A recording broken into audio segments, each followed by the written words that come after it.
Do not, in the name of snap yourself back to the hospital.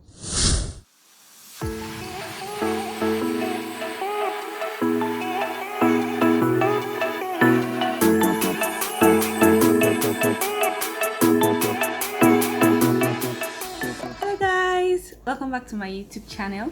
My name is Linda, I'm a medical doctor, and on this channel I share insights and experiences related to motherhood, career, lifestyle, and my all-time favorite hobby, which is DIY. So if you're in tune with any of this, please subscribe to this channel and join the growing family. I promise you'll be enjoying the content that I'll be bringing. So today we're talking about 6 exercises, or rather 5 exercises that you should avoid in the immediate postpartum period. Do not, in the name of snap yourself back to the hospital. I mean, I rehearsed this particular line.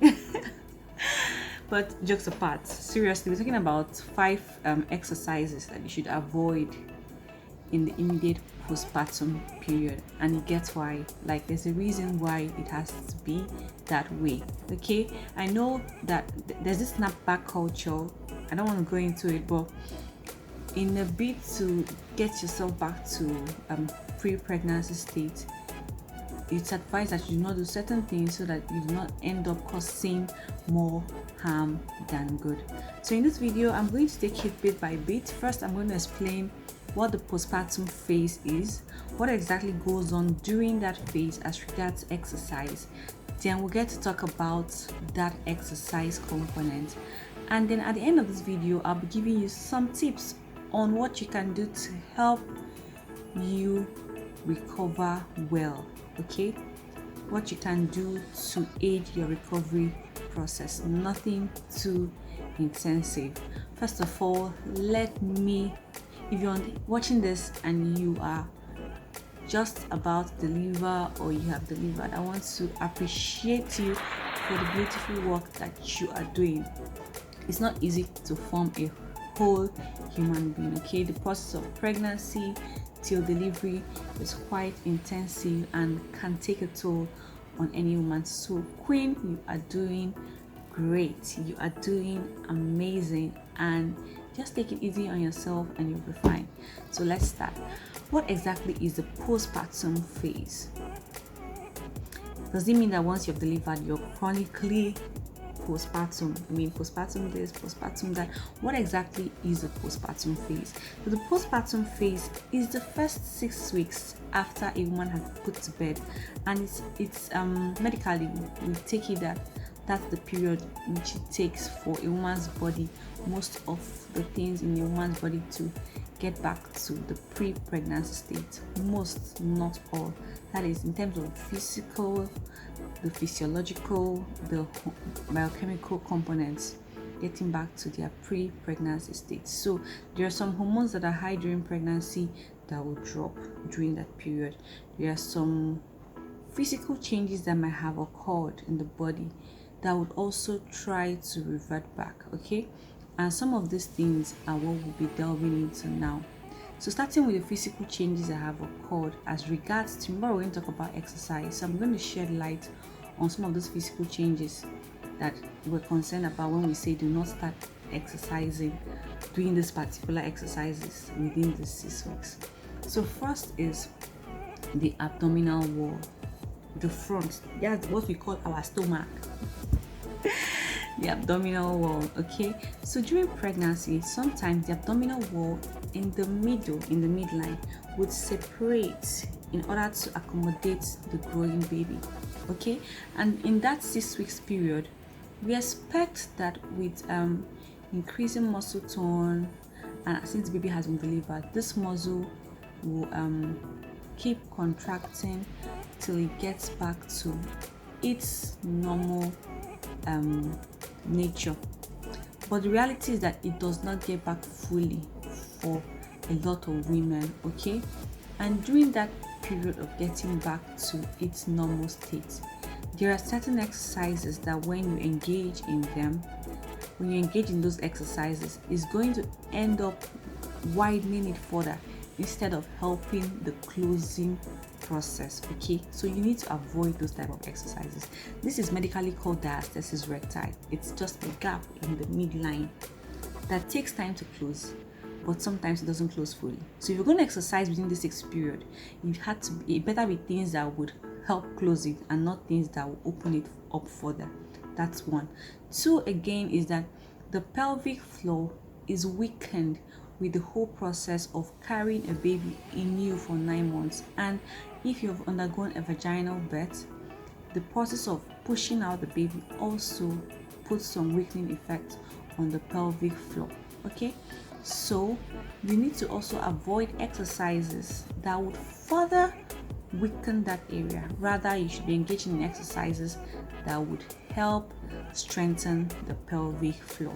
Number 3 is the fact that there's a hormone in the body, and there are other hormones actually, but particularly relaxin, which is high during pregnancy. The whole function is that it wants to make your body, relaxed. You heard the name, relaxin. So that the baby can grow well, the baby can be comfortable.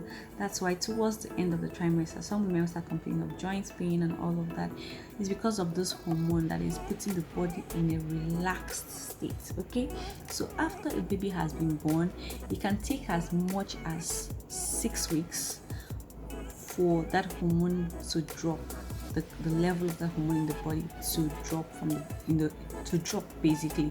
So if you start very active exercises that put pressure on your joints, for instance, within these 6 weeks, you could end up causing more damage and coming up with things like knee injury, even in the long run. Okay, and this is not what we want. So this is why you should avoid certain exercises during this 6 weeks period. So now let's talk about these exercises in particular. Some of these exercises you should avoid. I'm going to list 5 that are important. Okay, it doesn't mean that is all, but any exercise that uses that same principle, then you also need to avoid it. So number 1 is high impact exercises like jumping jacks, skipping rope. Okay, you know what we're saying about relaxing and the effect on the joints. Now when you engage in these exercises, you could end up putting more pressure on joints that are already weak and relaxed. The ligaments are kind of loose, and then if you're not careful, in the long run you could come down with knee joint injuries, ankle joint injuries that could give you problems over years. So you need to avoid these exercises till these hormones have significantly reduced in your circulatory system. Okay, number 2 is, I know if you're a gym rat, you probably don't want to hear this, but weightlifting. Guys, I know you really want to get back and continue your routine. It's so tempting. Like, I always do not know how to just stay and not skip that rope. Like, I love skipping. It's my fitness, everything. So I can understand, I can relate to that temptation. But you see, postpartum, immediately you do not want to be lifting weight. When you're lifting weight, you're increasing intra-abdominal pressure, the pressure inside the stomach, which can put more weight or put more pressure on the pelvic floor and prevent the healing process. Also, if you had a cesarean section, that can actually impede wound healing as well. And then if you have a diastasis recti, it is a no-no. So you need that 6 weeks to be through. You have your appointment with your doctor, who would see you and then confirm that everything is the way it's supposed to be before you can start high intensity exercises. That 6 weeks visit would need to have this thoroughly done for you. You can always ask your doctor to please check to know if you have a diastasis recti, and then you can know what next steps to take as regards that.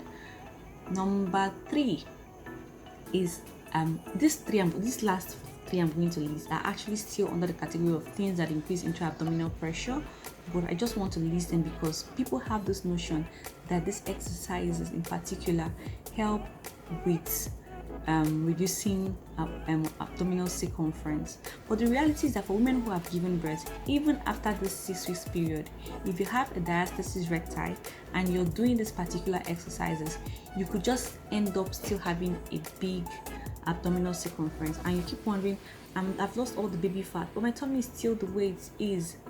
Sisters, queens, it could just be because of a diastasis recti, and because you are engaging in some exercises that are not helping. Okay, so number 3 is Please avoid sit-ups. Do not do sit-ups till things are in order. Do not crunch. Do not crunch. Avoid crunches. Number 4, please avoid planks. I know you want to plank it. Please avoid planks. If I told you, in fact, for most women, you might end up avoiding this particular 3 exercises way after 6 weeks till your diastasis recti has properly healed. Okay, otherwise you would keep widening that gap. So ladies, if you're a gentleman and you're listening to this, please pass the message across to your wife or your friend or your sister.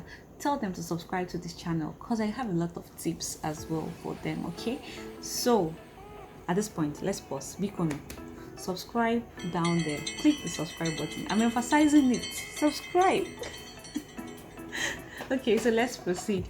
So now we've talked about the exercises, the 5 of them that you should avoid. There's so many others, but the whole principle is anything that's going to increase into abdominal pressure, anything that's going to affect your joints, please avoid. Now, what can you be doing during this period? Because daughter of God does not want to just stay and be waiting for 6 weeks. I mean, yes, you don't have to wait. In fact, it's encouraged that you're physically active. Now, physical activity is not exercise because it's not planned, okay? And it's your daily house chores can add up to it. Your leisure activities can add up to it, okay?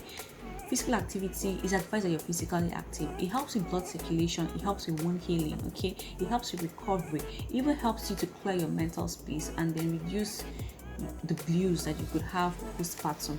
So please, there are things you can do, starting with being physically active. Take up a little chore here and there. Do not lift weights, okay? Anything heavy, the guide is anything heavier than your baby. Biko, do not lift. Biko, ebunea. Ebunea, do you understand? So that's for physical activity. Please walk. Walking is lightweight. Walking is simple, but walking is effective.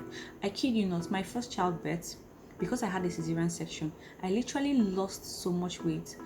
Not so much, but like I lost significant weight by walking every day, 7,000 steps, like 5 times a week for a period of about 6 months before I could start skipping again, okay? And it made me feel so good. But you must listen to your body. You start with your body. When it gives you a sign that you should stop, you should stop. If that comes in the form of pain or difficulty in anything, please take it easy. Do not overdo during this period. Take it easy. Let your healing process guide you. Listen to your body. If you start walking and you feel pain, please stop. And if you need to contact your healthcare provider, please contact them. Okay, so next on our list is deep breathing exercises. Do a lot of deep breathing exercises. They help strengthen the abdominal muscles by engaging the core. Okay, so it looks simple, it looks like nothing is happening, but a lot is actually happening. I'm going to put a link in the description box to show you some of the deep breathing exercises that I used during recovery period, and they're quite helpful. And finally on my list is the kegel. You need to do that kegel. You need to strengthen that pelvic floor, okay?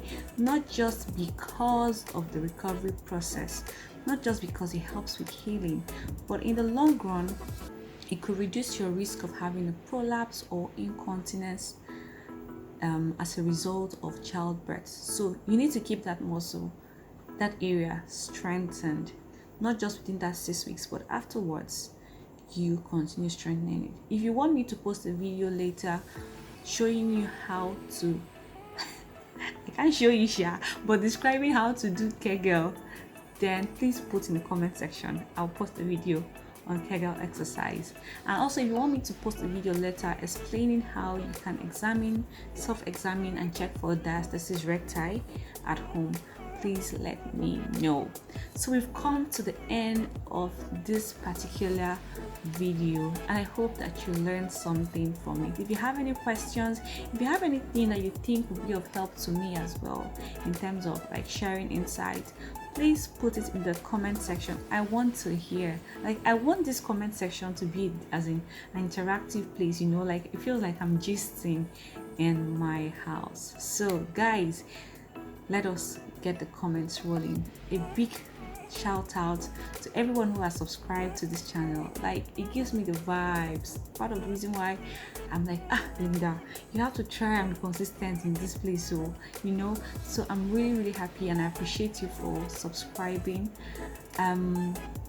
If you haven't subscribed, please, Your Majesty the Queen, please, Your Majesty the King, this is the point where you click the subscribe button.